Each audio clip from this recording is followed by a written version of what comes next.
एक तो क्षर ब्रह्म, एक अक्षर ब्रह्म, एक क्षर पुरुष। उसको क्षर ब्रह्म को क्षर पुरुष भी कहते हैं, जैसे अभी 15वें अध्याय के 16 में आपने पढ़ा।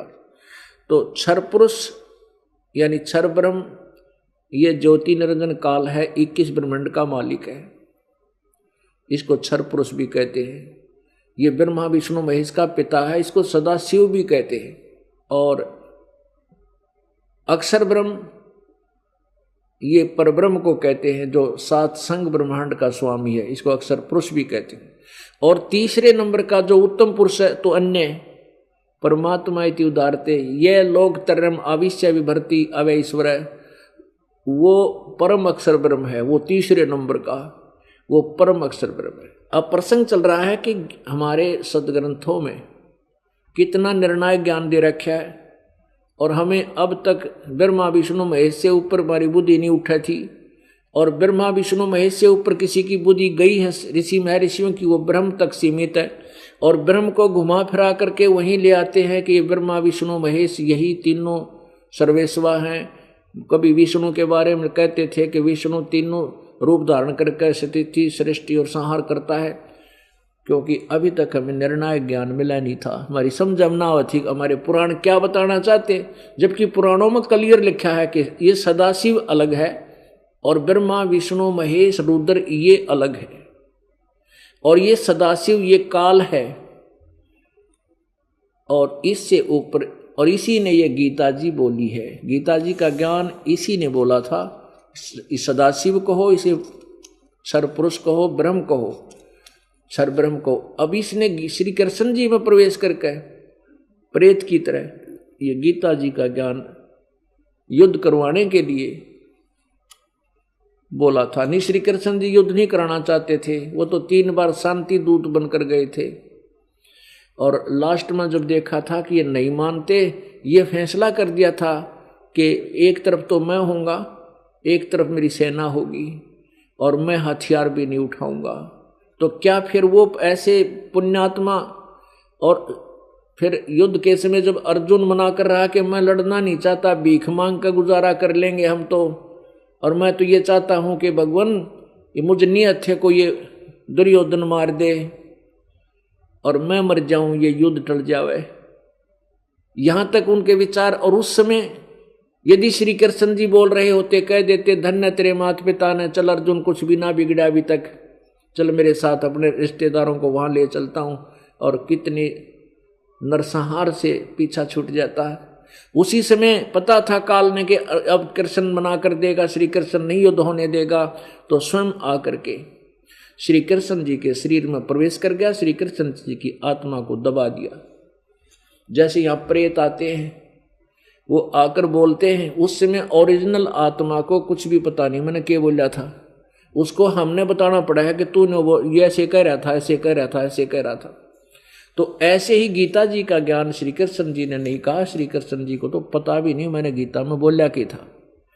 अब प्रसंग चल रहा है कि 3 परमात्मा तो ये मुख्य हैं, और फिर 3 ये रजगुण ब्रह्मा, सतगुण विष्णु, तमगुण शिव जी, ये केवल एक ब्रह्मांड में एक विभागीय मंत्री हैं, और एक ब्रह्मांड में इनके पिताजी यानी सदाशिव ये काल रूपी ब्रह्म क्षर पुरुष, ये एक मुख्य मंत्री का रोल करता है, भूमिका करता है। और जो अक्षर पुरुष है ये 7 संख ब्रह्मांड का स्वामी है, और परम अक्षर ब्रह्म जो है ये परम अक्षर पुरुष कहो, चाहे परम अक्षर ब्रह्म कहो, चाहे पूर्ण ब्रह्म कहो, चाहे सत्य पुरुष। सत्य पुरुष माने अविनाशी भगवान, जो का आकरण हे मालिक सच्चे, हे सच्चे मालिक। सच्चा मालिक माने वास्तव में जो परमात्मा है, हे सच्चे मालिक, हे सच्चे भगवान, यानी सत्य साहिब माने सच्चा भगवान, जो सदा रहने वाला, कभी जिसका नाश ना हो, वो सत्य साहिब कहो, अविनाशी प्रभु कहो, चाहे सत्य पुरुष कहो। सत्य माने सच्चा, पुरुष माने भगवान, पुरुष प्रभु। अब इस आध्यात्मिक ज्ञान चर्चा में कौन कौन से कंसेप्ट क्लियर किए जाएंगे? एक तो ब्रह्मा विष्णु महेश के माता पिता कौन हैं? परमात्मा ने आज से 600 वर्ष पहले कबीर जी ने बताया था, अपनी प्यारी आत्मा अपनी श्रेष्ठ आत्मा आदरणीय धर्मदास साहिब जी को, जैसे आपने वेदों में पढ़ा, एक बार फिर दिखाएंगे, क्योंकि ये ऐसा ज्ञान है जितनी बार आप सुनोगे उतना ही आनंद आएगा और नए रहस्य जो है आपके समक्ष प्रकट होंगे। ये दास जब से सत्संग करने लगा है उसी समय से यही ज्ञान आपको दोहरा रहा है कि पूर्ण परमात्मा कबीर जी हैं, जो बनारस में एक जुलाहे धानक की भूमिका करके 120 वर्ष रहकर सहश्री आए थे, सहश्री चले गए। और वो किन किन को मिलने थे? आदरणीय धर्मदास जी को आकर के सतलोक से मिले, आदरणीय रामानंद जी को मिले, आदरणीय मुल्कदास जी को मिले, आदरणीय दादू दास जी को मिले, आदरणीय गीसा दास जी को मिले, आदरणीय नानक साहिब जी को मिले, आदरणीय संत गरीबदास जी को मिले। और यही पवित्र वेद बताते हैं कि वो परमात्मा अपने लोक से चलकर आता है और बिजली विद्युत जैसी गति से, और परमात्मा खुद कहते हैं पहुंचूंगा क्षण एक में जन अपने के हेत, अपने जन के लिए मैं एक क्षण में, फ्रैक्शन ऑफ सेकंड में, एक पल में आ जाऊंगा। सतलोक से चल के एक पल में आ जाता हूं। अब देखिएगा ऋग्वेद मंडल नंबर 9 और सूक्त नंबर 86 के मंत्र 26-27। ये देखिएगा ऋग्वेद, ये कहां से प्रकाशित है? प्रकाशक है सार्वदेशिक आर्य प्रतिनिधि सभा, मैरी सिद्धांत भवन, रामलीला मैदान, नई दिल्ली। ये देखिएगा, ये है ऋग्वेद मंडल नंबर 9 सूक्त नंबर 86। इसके मंत्र नंबर 26 में क्या कहा है? यज्ञ करने वाले यजमानों के लिए परमात्मा, यजेव माने जो भक्ति करते हैं, यजन करते हैं, पूजन करते हैं, जो भक्ति करते हैं, उनके लिए परमात्मा सब रास्तों को सुगम करता हुआ उनके सब रास्ते खोल देता है, उनके विघ्नों को मर्दन करता हुआ उनके आने वाले संकटों का विनाश कर देता है और उनको पवित्र करता हुआ और अपने रूप को सरल करता हुआ, यानी परमात्मा का सतलोक के अंदर भगवान कबीर परमेश्वर जी का शरीर इतना तेजों में है कि एक रोमकूप की रोशनी करोड़ सूर्य और करोड़ चंद्रमा की रोशनी से भी अधिक है। यदि परमात्मा उस शरीर से जो का तू यहाँ जावा तो हमारी उल्लू की तरह सबकी आंखें बंद हो जाए, कुछ नहीं देख सकते हम उसको। तो परमात्मा अपने हल्के तेज पुंज का रूप बना के, जैसे 1000 वाट का बल्ब हो, बल्ब, और उसके ऊपर एक और कवर सा चढ़ा देते हैं, गोल गोल लुटिया जैसा, और उसके कारण उसका हल्का प्रकाश हो जाता है, बहुत ही कम। तो ऐसे परमात्मा अपने ओरिजिनल शरीर को बिल्कुल हल्के तेज पुंज का बना करके, सरल करके यहाँ आता है, और वही वेद गवाही देते हैं।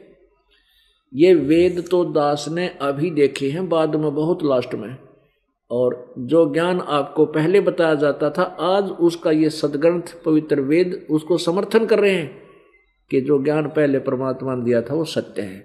यज्ञ करने वाले के लिए परमात्मा, ये 26 मंत्र हैं ऋग्वेद मंडल नंबर 9 का सूक्त नंबर 86 मंत्र 26 में। यज्ञ करने वाले, यजेव माने जो भक्ति करते हैं उन भक्तों के लिए, यज्ञ करने वाले यजमानों यानी भक्तों के लिए परमात्मा सब रास्तों को सुगम करता हुआ उनके विघ्नों को, उनके संकटों को मर्दन करता है, नष्ट करता है, उनको पवित्र करता हुआ और अपने रूप को सरल करता हुआ वह कांतिमान परमात्मा। अब यहाँ देखो, ये कबीर अतो, कबीर अतो कबीर अत, इन्होंने इसका अपसर्ग लगा दिए और इसका अर्थ सर्वज्ञ कर दिया। हम इसको कबीर देव लिख दें, कबीर देव। अपनात्मा यहाँ थोड़ा सा ये जो संस्कृत के आचार्य कहलाते हैं ये टांग अड़ा देते हैं, कहते हैं व्याकरण की दृष्टिकोण से कबीर को कबीर कैसे कह दिया। देखो अब हम वेदों को वेद बोल देते हैं, वेद। हम अपनी साधारण भाषा में, अपनी लोकल लैंग्वेज में वह को वह बोला, जैसे कोई वेद प्रकाश उसका नाम वेद प्रकाश बोलेंगे। तो ऐसे ही हम कबीर, ये कबीर देव माने परमात्मा परमेश्वर और कबीर माने कबीर। इस कबीर देव को हमने लिया, कबीर देव, कबीर साहब, कबीर भगवान, कबीर परमात्मा, कबीर, तो हम उसको कबीर साहब कहने लगे, उसका नाम कबीर हमने पका दिया। अपनात्मा जैसे ये यजुर्वेद है, जैसे ये यजुर्वेद देखिएगा। अब इसको और गहराई से समझाते हैं थोड़ा, अब क्लियर करते हैं इस पॉइंट को, क्योंकि अब ये ज्ञान इंटरनेशनल लेवल पर चलेगा। अब ये किसी का रोका नहीं रुकेगा। अब यहां देखिए, अब ये यजुर्वेद है। अब हमने इसको सिंपल करके अब इस परिभाषा, ये आध्यात्मिक ज्ञान गंगा और परमेश्वर का सार संदेश के अंदर बहुत ही अच्छे ढंग से समझाया है, यहीं से आपके समक्ष रखते हैं। अब देखिएगा, ये यजुर्वेद है। अब जैसे कोई दूध की महिमा गा रहा है, कोई दूध के विषय में जानकारी दे रहा है, पौष्टिक आहारसी, पेय पदार्थसी, सवेदसी, अमृत उपमा, सर्वा मानुषा नाम पेयम, सैतुम दुग्धसी। अब ये दुग्ध शब्द है। अब कोई कहे कि एक सफेद है, दूध की महिमा गावे, जो पौष्टिक आहार है, शरीर की पुष्टि करने वाला आहार है, पीने का तरल पदार्थ है, सफेद है, अमृत सदृश है, वह सभी मनुष्यों के पीने योग्य है। और दूध का अर्थ कर दे पौष्टिक तरल है। अब यहां लिखना चाहिए दूध है, तो दूध को ढूंढेंगे, दूध की महिमा चल रही है। इसी प्रकार कि यदि कोई सफेद पीने का कोई पदार्थ है जो अमृत समान है, बहुत पौष्टिक है, वह सब मनुष्यों के पीने योग्य है, वह तरल है। फिर कोई पूछे कि वो तरल पदार्थ कहाँ है, उत्तर मिले तो वह तो निराकार है, प्राप्त नहीं हो सकता। तो यहाँ पर दुग्ध को तरल पदार्थ लिख दिया जाए, तो उस वस्तु दूध को कैसे पाया वह जाना जाए, जिसकी उपमा ऊपर की गई है। यहाँ पर दुग्ध को दूध लिखना था, जिससे पता चले कि वो पौष्टिक आहार दूध है, फिर व्यक्ति दूध नाम से उसे प्राप्त करता है। आओ विचार करें, यदि कोई कहे कि दुग्ध को दूध कैसे लिख दिया, ये लंबी प्रकरण यहाँ देखते हैं। ठीक इसी प्रकार कोई कहे कि कबीर देव को कबीर परमेश्वर कैसे सिद्ध कर दिया, यह तो व्यर्थ का वाद विवाद है। जैसे यजुर्वेद है, यह एक धार्मिक पवित्र पुस्तक है, इसमें प्रभु की यज्ञ स्तुतियों की ऋचाएं लिखी हैं और प्रभु कैसा है, कैसे पाया जाता, सब विस्तृत वर्णन है। अब पवित्र यजुर्वेद की महिमा कहें कि प्रभु की यज्ञ स्तुतियों की ऋचाओं का भंडार है, बहुत अच्छी विधि वर्णित है, वह एक अनमोल जानकारी है। और यह लिखे नहीं कि वह यजुर्वेद है, अपितु यजुर्वेद का अर्थ लिख दें कि वह यज्ञ स्तुतियों का ज्ञान है। तो उस वस्तु पवित्र पुस्तक को कैसे पाया जा सके, उसके लिए लिखना होगा कि वो पवित्र पुस्तक यजुर्वेद है, जिसमें यज्ञ ऋचाएं हैं। यहाँ देखिएगा, अब यजुर्वेद को संधि छेद करके लिखें यजुर। अब देखो ऊपर रह लग गया, इसके आधार है, इसको ऐसे लिख देते हैं। और यजुर्वेद भी वही पवित्र पुस्तक यजुर्वेद का बोध है, इसको ऐसे लिख दिया। और इसको ऐसे लिख दें यजुहु वेद, भी वही पवित्र पुस्तक यजुर्वेद का ही बोध है, जिसमें यज्ञ स्तुति की ऋचाएं हैं।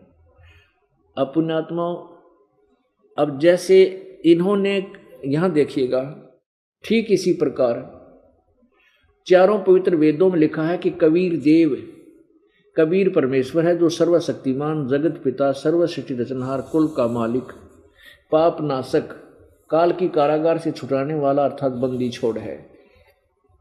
इसको कबीर देव लिखें तो भी कबीर परमेश्वर का बोध है।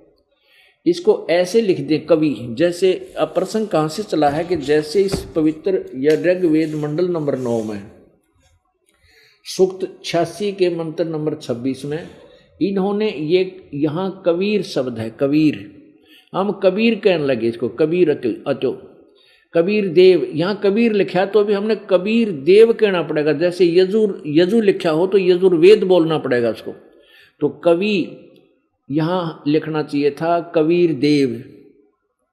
वो कबीर देव है जो यज्ञ करने वाले यजमानों के लिए परमात्मा सब रस्तों को सुगम करता हुआ उनके विघ्नों यानी उनके संकटों का नाश करता है, मर्दन करता है, उनको पवित्र करता हुआ और अपने रूप को सरल करता हुआ आसान, वह कांति में परमात्मा कबीर। यहाँ कबीर देव लिख देना था, कबीर देव। कभी इन्हें सर्वज इसका अर्थ कर दिया सर्वज, जैसे दूध का अर्थ कर दे पेय पदार्थ, तरल पदार्थ, तो वो अनुवाद को जचा नहीं। वो कबीर देव विद्युत के समान बिजली की तरह लीला करता हुआ एक सेकंड में वर्णीय पुरुषों को यानी श्रेष्ठ भक्तों को प्राप्त होता है। आगे देखो, और वो कहाँ रहता है? 27 में प्रेम की सैकड़ों धाराएं जो नाना रूप में स्थित होकर लाभ कर रही हैं परमात्मा को प्राप्त होती हैं। प्रकाश पुंज परमात्मा को, प्रकाश पुंज परमात्मा को वृद्धि वर्तियां विषय करती हैं, जो परमात्मा धूलोक के तीसरे पृष्ठ पर विराजमान है, यानी एक देशीय है। परमात्मा उस सतलोक के तीसरे पृष्ठ पर विराजमान है, यानी तीसरे लोक में। अब यहाँ स्पष्ट लिखा है कि जो परमात्मा सतलोक से चलकर आता है वो ऊपर के एक स्थान पर विराजमान है, एक स्थान पर एक देशीय है, और वहां से चलकर आता है। वो किस उद्देश्य से आता है ये भी आपको प्रमाणित करते हैं। ऋग्वेद मंडल नंबर 9 सूक्त नंबर 82 का वो परमात्मा कैसा है? मनुष्य सदृश है। देखिएगा ऋग्वेद मंडल नंबर 9 सूक्त नंबर 82 यानी 82 में मंत्र नंबर 1, जो सर्व उत्पादक प्रभु प्रकाश स्वरूप सद्गुणों की वृष्टि करने वाला, पापों को हरण करने वाला, वह राजेव, संस्कृत में राजेव राजा के समान, राजा के समान दर्शनीय है, यानी देखने योग्य है, साकार है। वह पृथ्वी आदि लोकांतरों के चारों ओर शब्दमान हो रहा है। वर्णीय पुरुषों को, वर्णीय माने श्रेष्ठ भक्तों को, जो दृढ़ भक्त हैं यानी सच्चे भक्त हैं, दृढ़ भक्त हैं, उसको पवित्र करता हुआ प्राप्त होता है, उनको आकर मिलता है। और जिस प्रकार विद्युत स्नेह वाले स्थानों को आधार बनाकर प्राप्त होता है, इसका भाव यह है कि वो बिजली की तरह तीव्रगामी है और अपने पुण्य आत्माओं को आकर मिलता है। अब 2 में देखो, हे परमात्मन, उपदेश करने की इच्छा से आप यहाँ सच्चा ज्ञान देने की इच्छा से आप महापुरुषों को प्राप्त होते हो। वेद कह रहा पुण्यात्माओं, दास नहीं। दास तो पहले वो मौखिक बताता था, अब देखो ये ज्ञान जो दास पहले बताता आ रहा है, जो पुण्यात्मा इस दास के साथ 10-15 वर्ष से जुड़े हैं, वो अच्छी तरह समझते हैं कि वेदों से पहले भी यही ज्ञान ज्यों का त्यों दिया जा रहा था। जब तक वेद दास ने देखे भी नहीं थे इनकी शक्ल कैसी होती है, क्योंकि हमारे परमात्मा कबीर जी ने ये तत्व ज्ञान पहले ही अपना सिंपल लैंग्वेज में नौका ने बता रखा था। अब कबीर परमात्मा है, वो काशी माने वाला धानक, वो जुलाहा को पूर्ण परमात्मा है। उसको परमात्मा को परमात्मा परु करने के लिए इन पवित्र सदग्रंथों का सहयोग लिया जा रहा है, और बार बार इतना ज्ञान दिया जा रहा है कि आपको ये दृढ़ विश्वास हो जाए कि कबीर इज गॉड। जिस दिन पूरे विश्व को ये विश्वास हो जाएगा कबीर भगवान है, फिर अधिक कहने की आवश्यकता नहीं पड़ेगी। एक दूसरे के जैसे हम पहले लोकवेद ये दंत कथा सुना करते, ब्रह्मा विष्णु महेश अजरो अमर है, सर्वशक्तिमान है, महेश्वर है, मृत्युंजय है, इनकी कोई माता पिता नहीं, तो प्रत्येक ने इस झूठ, इस असत्य को और लाखों बार सुनकर सत्य मान लिया था। तो नो ऑब्जेक्शन था, सभी ने कहते हाँ बिल्कुल सही है, ऐसा ही है, ऐसा ही है। ये सत्य ज्ञान, ये तत्व ज्ञान प्रत्येक जन के मुंह पर चढ़ जाएगा, जुबान पर चढ़ जाएगा एक दिन, तो उस दिन फिर कहने की आवश्यकता ही नहीं पड़ेगी, केवल यही कहना पड़ेगा ये मंत्र जाप करो और परमात्मा ना भजने के अवगुण हानि और भजने से लाभ, केवल इतना ही बताना आवश्यक होगा।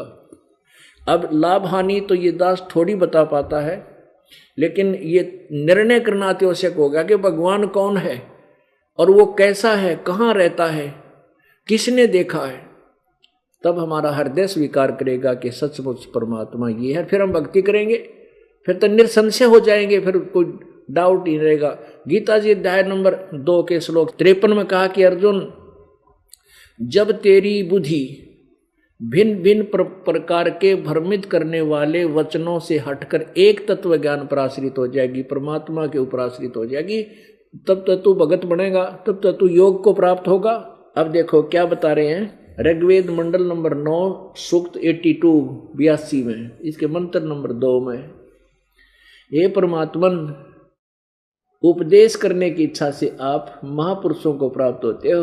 ओह, बस इतना ही सिद्ध करना चाहते थे कि आप अत्यंत गतिशील पदार्थ के समान हमारे आध्यात्मिक यज्ञ को प्राप्त होते हैं, जैसे अत्यधिक गतिशील पदार्थ की तरह, जैसे बिजली की तरह सेकंड में आ जाते हो आप अपने बच्चों के पास जहाँ तेरी चर्चा होती है। परमात्मा कहते हैं, जहाँ जन की महिमा सुनूं ता मैं गवन करते, वो तो नगर अमान है जहाँ मेरे प्यारे संत।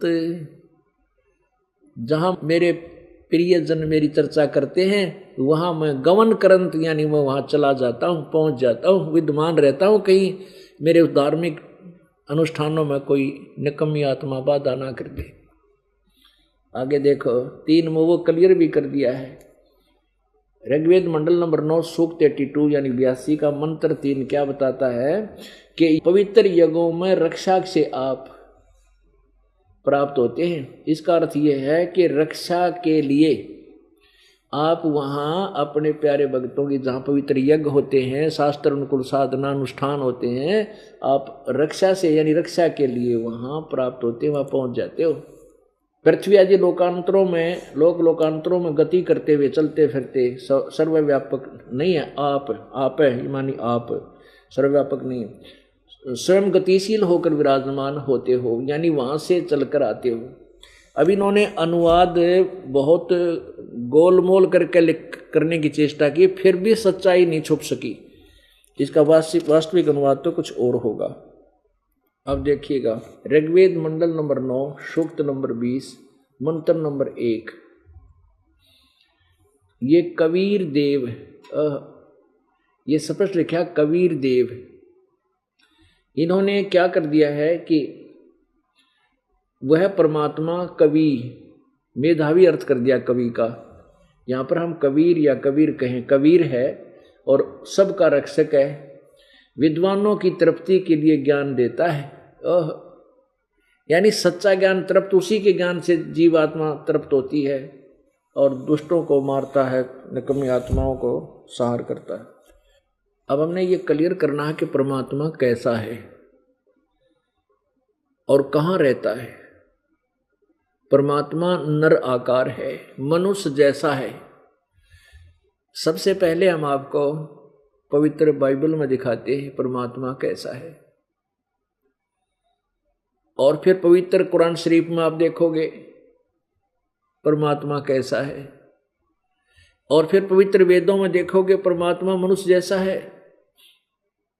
और फिर जिन पुण्यात्माओं को परमात्मा आकर मिले हैं, खुद स्वयं आकर के उनको अपनी सतीथि से परिचित कराए, वो संत आंखों देखे गवाह बताएंगे परमात्मा नर आकार है, मनुष्य जैसा है, उसका नाम कबीर है, वो सह शरीर है।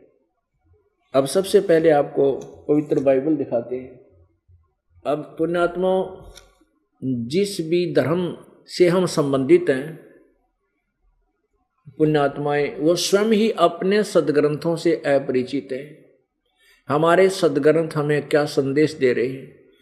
अच्छा, पवित्र ईसाई धर्म के व्यक्तियों से पूछो कि परमात्मा गॉड कैसा है, what is the form of God, तो वो क्या कहेंगे, गॉड इज फॉर्मलेस, परमात्मा निराकार है। और पवित्र बाइबल कह रहा है कि परमात्मा मनुष्य जैसा है, तुम फॉर्मलेस बता रहे, वो तो उसकी फॉर्म है मनुष्य जैसे है वह। देखिएगा ये पवित्र बाइबल, उत्पत्ति ग्रंथ, ये संपूर्ण जीवन अध्ययन बाइबल, ये कहाँ से प्रकाशित है ये भी देखते हैं। पवित्र बाइबल संपूर्ण जीवन अध्ययन बाइबल, प्रबंधक संपादक डेविड स्टुअर्ट, अंग्रेजी प्रधान संपादक Donald C Stamps MA MDV, संयुक्त संपादक जे वेस्ले आदम्स, संपादकीय समिति है इतनी बड़ी सारे, यानी ये बिल्कुल फाइनल है। ये full life study the Bible, life publishers international, Springfield Mussoorie, इतने USA से प्रकाश छपा है, USA। अच्छा, इसके प्रश्न नंबर 5 पे उत्पत्ति ग्रंथ, ये उत्पत्ति ग्रंथ है, जेनेसिस 1 अध्याय, यानी उत्पत्ति ग्रंथ का अध्याय नंबर 1 का और श्लोक नंबर आपको 26 सुनाएंगे, 26-27 में। अब इसमें क्या है कि जैसे परमात्मा ने 6 दिन में सृष्टि रची, जैसे यहाँ से प्रारंभ किया, ये उत्पत्ति ग्रंथ यहाँ 4 से शुरू होता है, प्रश्न नंबर 4 से। आदि में परमेश्वर ने आकाश और पृथ्वी की सृष्टि की, पृथ्वी बेडौल थी, सुनसान पड़ी थी। इस प्रकार ये पहला दिन हो गया, दूसरे दिन फिर सांझ हुई, फिर भोर हुआ, फिर दूसरा दिन हो गया, यानी परमेश्वर ने दूसरे दिन जल बनाया ऐसे ऐसे, फिर सांझ हुई, फिर भोर हुआ, फिर तीसरा दिन हो गया। इस प्रकार पृथ्वी से हरी हरी घास और छोटे छोटे पेड़ जिनमें अपनी अपनी जाति के अनुसार बीज होता है, फलदायी वृक्ष जिनके बीज एक एक बीज जाति के अनुसार उन्हीं में होते हैं, उगे, और परमेश्वर ने देखा अच्छा है। ये तो इसको एक दिन ऐसा बनाया, तो तीसरे दिन और चौथे दिन सांझ हुई, फिर भोर हुआ। जैसे ये ऊपर जीवित प्राणी की भी सृष्टि की, जो चलते फिरते आदि आदि, तो परमेश्वर ने उनसे कहा कि आशीष दी और फूलो फूलो, समुद्र जल और में भर जाओ और पृथ्वी पर बढ़े। इस प्रकार सांझ हुई, फिर भोर हुआ, फिर 5वां दिन। अब यहाँ 6वां दिन आता है। 26 में कहा कि फिर परमेश्वर ने कहा हम मनुष्य को अपने स्वरूप के अनुसार अपनी समानता में बनाए। देख, कट गया सारा झंझट, मिट गया। कहते हैं हम, परमेश्वर ने कहा हम मनुष्य को अपने स्वरूप के अनुसार अपनी समानता में बनाएं, और वे समुद्र की मछलियों और आकाश के पक्षियों और घरेलू पशुओं और सारी पृथ्वी पर जो रेंगने वाले जंतुओं पर जो पृथ्वी पर रेंगते हैं अधिकार रखे। तब परमेश्वर ने मनुष्य को अपने स्वरूप के अनुसार उत्पन्न किया, अपने ही स्वरूप के अनुसार परमेश्वर ने उसको उत्पन्न किया, नर और नारी करके उसने मनुष्य की सृष्टि की। अब देखो, अब परमात्मा कैसा भाई, जब भगवान ने मनुष्य को अपने जैसा बनाया तो भगवान भी मनुष्य जैसा साकार हुआ, वो फॉर्मलेस कैसे हो गया। और अभी तक ये गाटा जोड़ रखा था, भगवान निराकार है, भगवान निराकार है।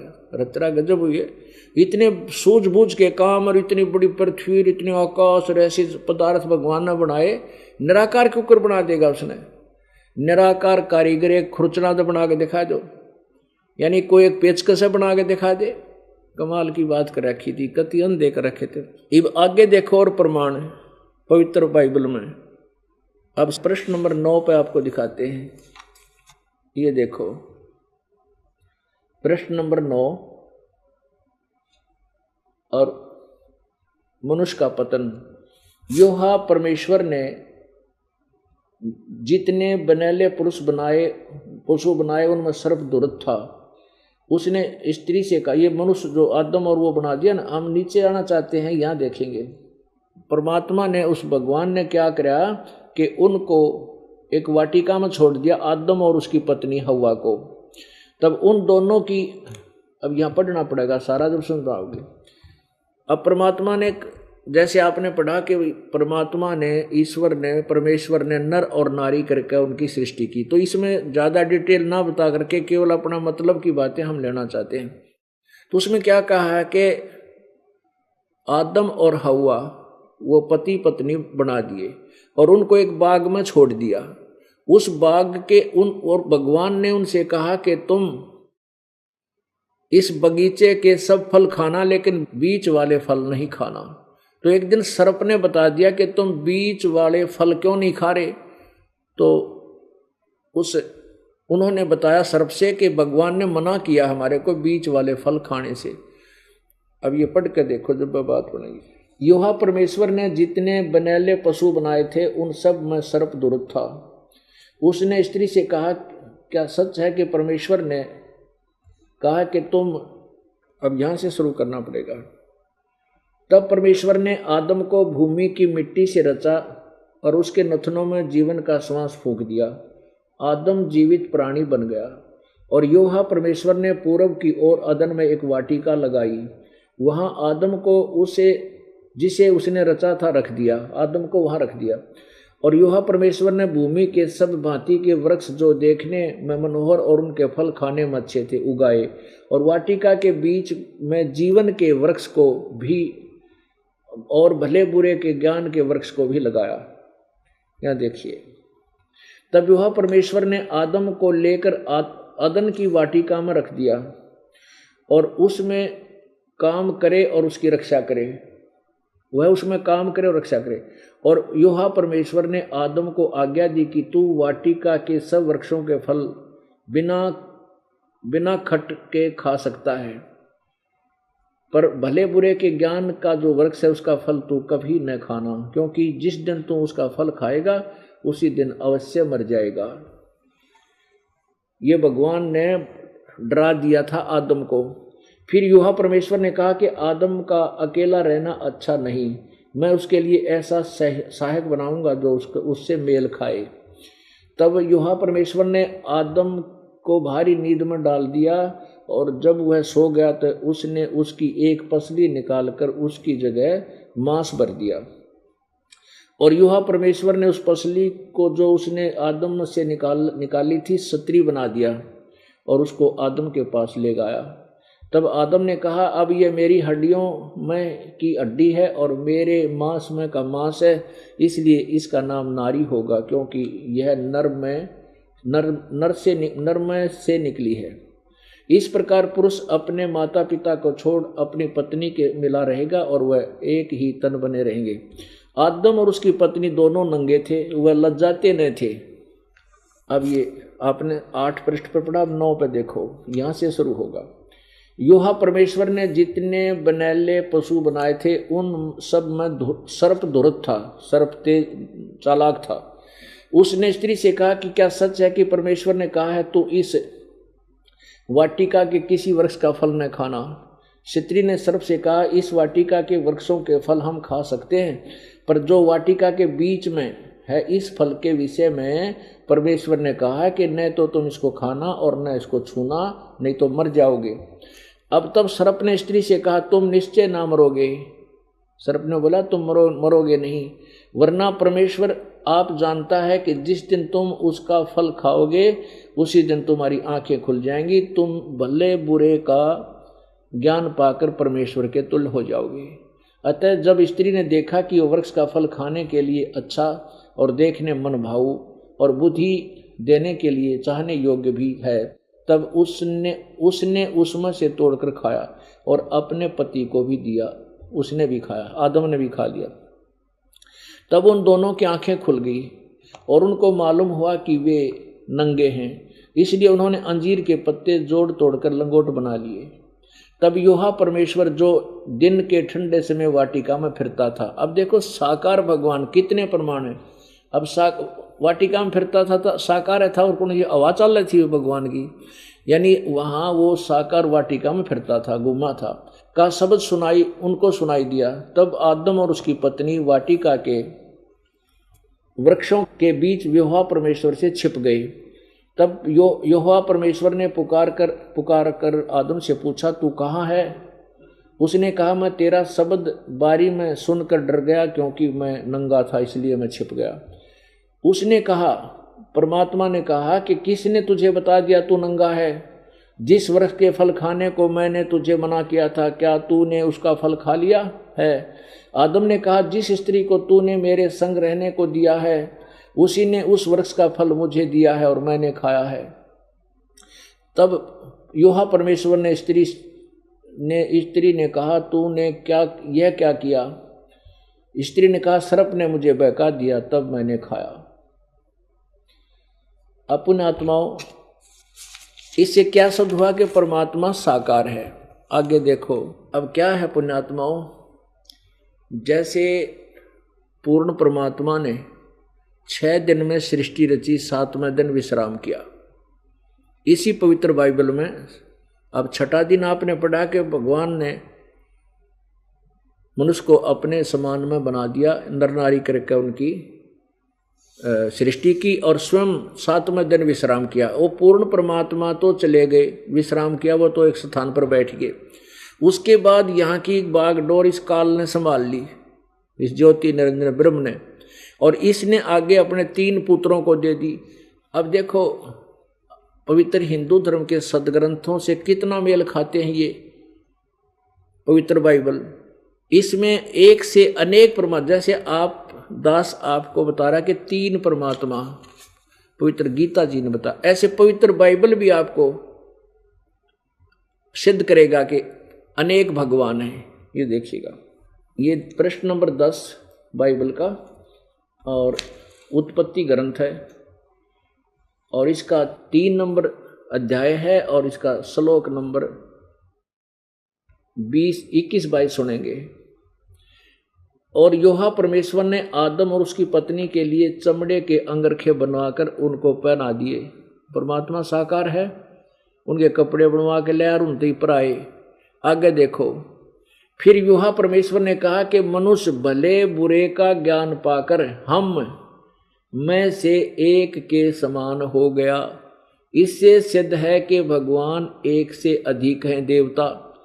हम यानी भले, देखो यहोवा परमेश्वर ने कहा कि मनुष्य भले बुरे का ज्ञान पाकर हम में से एक के समान हो गया। इससे है कि एक से अधिक हैं भगवान। इसलिए अब ऐसा ना हो कि ये हाथ बढ़ाकर जीवन के वृक्ष वाला फल भी तोड़कर खा ले और सदा जीवित रहे। अब आपको और दिखाते हैं प्रश्न नंबर 23 पर। ये देखिएगा, परमात्मा साकार और अनेक, ये प्रमाण पवित्र बाइबल में आपके समक्ष प्रस्तुत किया जा रहा है। उत्पत्ति ग्रंथ चल रहा है, ये उत्पत्ति ग्रंथ, इसके 17वें अध्याय में मंत्र नंबर 1 श्लोक में, जब अब्राहम 99 वर्ष का हो गया तब यहोवा यानी परमेश्वर ने उसको दर्शन देकर कहा, मैं सर्वशक्तिमान ईश्वर हूँ, मेरी उपस्थिति में चल और सिद्ध होता जा। इससे सिद्ध होगा भगवान साकार, उसने दर्शन दिए।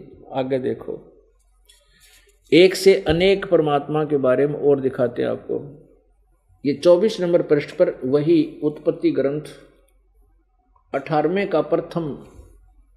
अब यहां देखिएगा, 3 अतिथि अब्राहम मामरे के बांज वृक्षों के बीच कड़ी धूप के समय तंबू के द्वार पर बैठा हुआ था। तब यहोवा परमेश्वर ने दर्शन दिया। उसने आंख उठाकर दृष्टि की तो देखा 3 पुरुष उसके सामने खड़े हैं। ये 3 भगवान खड़े हैं, तीनों रजगुण ब्रह्मा, सतगुण विष्णु, तमगुण शिव जी। जब उसने उन्हें देखा तो तब उनसे भेंट करने के लिए तंबू के द्वार से दौड़ा और भूमि पर गिरकर दंडवत किया और कहने लगा, हे प्रभु, यदि मुझ पर तेरी अनुग्रह की दृष्टि है तो मैं विनती करता हूँ कि अपने दास के पास से चले न जाना। मैं थोड़ा सा जल लाता हूँ और आप अपने पाँव धोकर इस वृक्ष के नीचे विश्राम करें। फिर मैं एक टुकड़ा रोटी के ले आऊँ और आप उससे आप अपने अपने जीव को तृप्त करें। तब उसके पश्चात आगे बढ़ें क्योंकि आप अपने दास के पास इसलिए पधारे हैं। उन्होंने कहा, जैसा तू कहता है वैसा ही कर। अब क्या सिद्ध हो गया? पवित्र बाइबल ने सिद्ध कर दिया परमात्मा साकार है और भगवान एक से अनेक हैं। एक से अनेक कौन है? एक तो एक कह है, उसके बाद ये काल है वो गुप्त रहता है और अपने इन तीनों पुत्रों को सबको व्यवस्थित रखता है। पुण्यात्माओं, पवित्र बाइबल में सिद्ध कर दिया कि परमात्मा साकार है और ये अनेक परमात्मा भी, अनेक प्रभु स्वामी हैं। जैसे आपको परिभाषा प्रभु की बताई थी कि ये सभी साहब कहलाते हैं, सभी मालिक कहलाते हैं, लेकिन मालिकों की शक्ति में अंतर होता है। जैसे तहसीलदार साहब, SDM साहब, डिप्टी कमिश्नर साहब, कमिश्नर साहब, मंत्री साहब, मुख्यमंत्री साहब, प्रधानमंत्री साहब, राष्ट्रपति साहब, ये सभी साहब हैं, लेकिन इनकी शक्ति में अंतर है। तो पूर्ण परमात्मा जो है वो भी भगवान प्रभु कहलाता है, जो ओवरऑल कंट्रोलर है। और जैसे ये ब्रह्म एक परब्रह्म सात्संग ब्रह्मांड का स्वामी है, ये भी मालिक कहलाता है, प्रभु कहलाता है, स्वामी कहलाता है। और ये ब्रह्म सरपुरुष ये 21 ब्रह्मांड का मालिक है, स्वामी है, साहब है। और ब्रह्मा विष्णु महेश एक एक विभाग के एक ब्रह्मांड में 3 लोक में ही मालिक है, प्रभु हैं, राम हैं। ये भी साहब हैं, ये भी भगवान हैं, लेकिन इनकी शक्ति मंत्र है। यही सिद्ध कर दिया कि परमात्मा साकार है, नर आकार है, मनुष्य जैसा है पवित्र बाइबल ने। अब यहाँ अपने पवित्र बाइबल के अंदर प्रश्न नंबर 5 पर थोड़ा सा और पढ़ें ताकि आगे पवित्र कुरान शरीफ में इसका सहयोग मिलता है। यहाँ और देखिएगा पवित्र बाइबल, ये पवित्र बाइबल है और इसके प्रश्न नंबर 5 पर ये थोड़ा सा और लेना पड़ेगा साथ में, उत्पत्ति ग्रंथ का। आपने यहाँ तक पढ़ा है कि तब परमेश्वर ने मनुष्य को अपने स्वरूप के अनुसार उत्पन्न किया और अपने स्वरूप के अनुसार परमेश्वर ने उसको उत्पन्न किया, नर और नारी करके सृष्टि की और परमेश्वर ने उनको आशीर्वाद दिया। ठीक है, आगे लिखा। फिर परमेश्वर ने उनसे कहा कि सुनो, जितने बीज वाले छोटे छोटे पेड़ सारी पृथ्वी के ऊपर हैं और जितने वृक्षों में बीज वाले फल होते हैं, वे सब मैंने तुमको दिए हैं, वे तुम्हारे भोजन के लिए। अपने आत्मा मनुष्य के लिए मांस खाने का आदेश भगवान का नहीं है। जिसने सृष्टि रची 6 दिन में और 7वें दिन तख्त पर जा बैठा, उसका आदेश नहीं है किसी को भी। मनुष्य के लिए क्या कहा है? फिर परमेश्वर ने कहा सुनो, जितने बीज वाले छोटे छोटे पेड़ हैं और सारी पृथ्वी के ऊपर हैं और जितने वृक्षों में बीज वाले फल होते हैं, वे सब मैंने तुमको दिए हैं, वे तुम्हारे भोजन के लिए हैं। या मांस खाने का कोई आदेश नहीं, पशु पक्षियों को भी नहीं है। फिर जितने पशु, पृथ्वी के पशु और आकाश के पक्षी और पृथ्वी पर रेंगने वाले जंतु हैं जिनमें जीवन का प्राण है, उन सब के खाने के लिए मैंने सब हरे हरे छोटे पेड़ दिए हैं। और वैसा ही हो गया। तब परमेश्वर ने जो कुछ बनाया था देखा तो क्या देखा कि सब बहुत अच्छा है। सांझ हुई, फिर भोर हुआ, इस प्रकार ये 6वां दिन हो गया। यूँ आकाश और पृथ्वी और उनकी सारी सेना का बनाना समाप्त हो गया और परमेश्वर ने अपना काम जिसे वह करता था 7वें दिन समाप्त किया। उसने अपने किए हुए सारे काम से 7वें दिन विश्राम किया। इसका सहयोग अपने को मिलेगा पवित्र कुरान शरीफ में। पवित्र कुरान शरीफ के अंदर लगभग 60% विवरण पवित्र बाइबल वाला ही है। अब देखिएगा पवित्र कुरान शरीफ, इसमें क्या लिखा है कि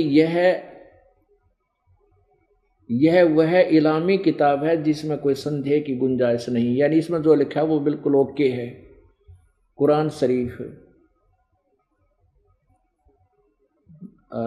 रूपांतरकार है नंद कुमार अवसथी, शेरवानी संस्करण। और ये कहाँ से प्रकाशित है? प्रकाशक हैं लखनऊ किताबघर, मौसम बाग, सीतापुर रोड, लखनऊ। अब देखिएगा सूरत फुरकानी 25 प्रश्न नंबर 604 पे कुरान शरीफ सूरत फुरकानी 25, इसकी 52 से प्रारंभ होती है। आयत नंबर 52 से हम देखेंगे।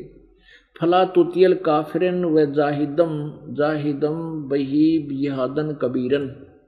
इसका अर्थ, ये तो अरबी भाषा को लिपि बदली और यहाँ अनुवाद किया।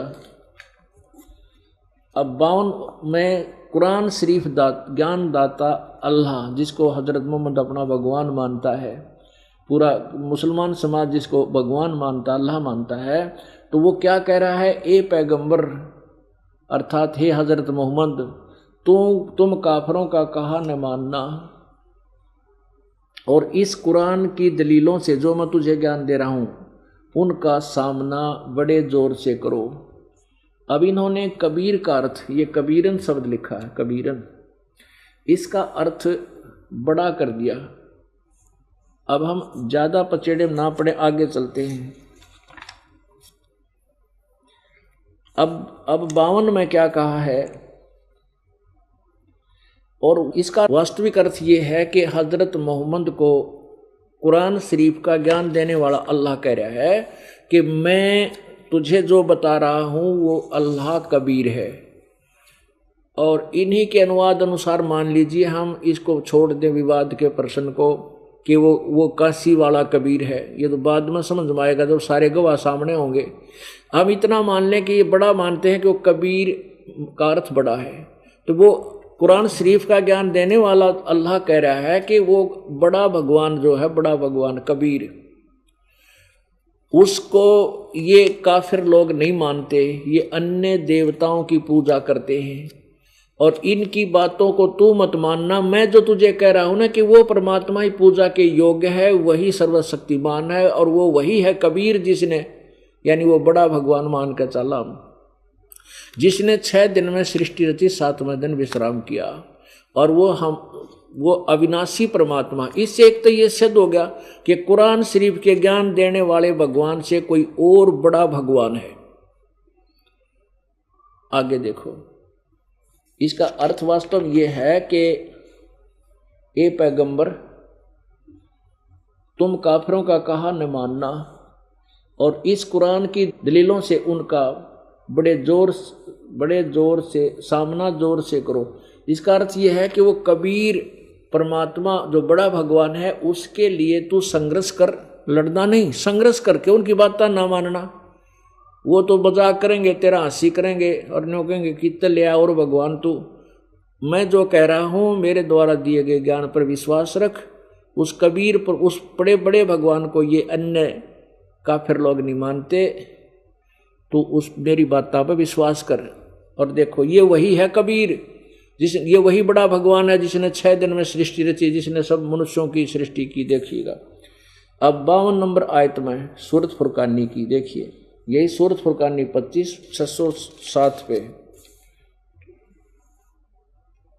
607 पे, और वही है जिसने 2 नदियों को मिला चलाया, एक का मीठा प्यास बुझाने वाला पानी और एक का खारी कड़वा, दोनों में एक आड़ और मजबूत रोक बना दी। अब 53 में, और वही है जिसने पानी की बूंद से आदमी को पैदा किया, फिर उसको साहिब नशे यानी किसी का बेटा या बेटी, ससुराल वाला यानी किसी का दामाद बहू बनाया, और तुम्हारा परवरदिगार हर चीज करने में शक्तिमान है। चमन। अब 55 देखो, काफिर अल्लाह के सिवाय ऐसों को पूजते हैं, यानी उस पूर्ण परमात्मा की, कुरान शरीफ का ज्ञानदाता कह रहा है कि कोई और परमात्मा है, उसकी बजाय अल्लाह के सिवाय ऐसों को पूजते हैं जो उनको न नफा पहुंचा सकते हैं और न उनको नुकसान। और काफिर तो अपने परवरदिगार से पीठ दिए हुए हैं, मुंह मोड़े हैं। ए पैगंबर, अब 56 नंबर में, ए पैगंबर, हमने तुमको खुशखबरी सुनाने और अजाब से डराने के लिए भेजा है। इन लोगों से कहो कि मैं तुमसे इस अल्लाह के हुक्म पर कुछ मजदूरी नहीं मांगता, हाँ जो चाहे अपने परवरदिगार तक पहुंचने की राह इख्तियार कर ले। अब 57-58 में क्या कहा है, ए पैगंबर, उस जिंदा पर भरोसा रख। ओए होए, इन्होंने जिंदा कर चैतन्य कर दिया। पुण्यात्माओं, परमात्मा ने अपनी वाणी में लिखा है कि हम जिंदा रूप धर के और हजरत मोहम्मद को मिले थे और उनको सतलोक लेकर गए थे, लेकिन वो इच्छा रूपी, कहते हैं हम मोहम्मद को वहां ले गयो, इच्छा रूपी वहां नहीं रहो, उल्ट मोहम्मद महल पठाया, गुज बीरज एक कलमा लाया, कहते हैं रोजा बंग नमाज दे रे, बिस्मिल की नहीं बात कही रे। कबीर परमेश्वर जी हजरत मोहम्मद को वहां सतलोक लेकर गए थे, लेकिन उससे पहले हजरत मोहम्मद जी को जबरील नाम के देवता ने, फरिश्ते ने इतना डरा धमका के उनके गर्दन को अंदर ही अंदर इतना दबा करके डरा के अपने वाला ज्ञान, इस कुरान शरीफ वाला ज्ञान, इस काल भगवान, अव्यक्त भगवान काल ब्रह्म तक का ज्ञान ठोक ठोक कबर दिया। और वो इतना डर गया कि यदि मैंने इस ज्ञान का रिजेक्ट कर, इसको मना कर दिया तो वो मेरे साथ और ज्यादा दुर्गति ना कर दे मेरी। तो कहते हैं इच्छा रूपी वहां नहीं रहो, उल्ट मोहम्मद महल पठाया, हजरत मोहम्मद को वापस शरीर में भेज दी उसकी आत्मा को। और कहते हैं गुज बीरज एक कलमा लाया, रोजा बंग नमाज दे रे, रोजे की भी कही थी हजरत मोहम्मद ने, रोजा रखो, और बंग और आवाज लगानी, और नमाज 5 नमाज की भी उसने आज्ञा दी थी, लेकिन बिस्मिल की नहीं बात कही रे। उसने ये गायें और बकरे मारने, बिस्मिल करने का हजरत मोहम्मद का आदेश नहीं है।